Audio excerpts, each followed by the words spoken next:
ભારતના વિદેશ મંત્રી ડોક્ટર એસ જયશંકર વડોદરા શહેરના મહેમાન બન્યા છે। વડોદરા શહેર ખાતે જ્યારે આવી પહોંચ્યા હોય ત્યારે સર્કિટ હાઉસ ખાતે એક બેઠક પણ કરી છે।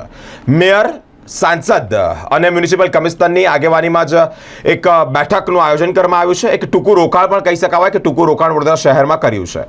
ત્યારબાદ આણંદ ખાતે ચાંગા યુનિવર્સિટી આવે છે અને ત્યાં જ એક કાર્યક્રમમાં જવાના રવાના થયા છે।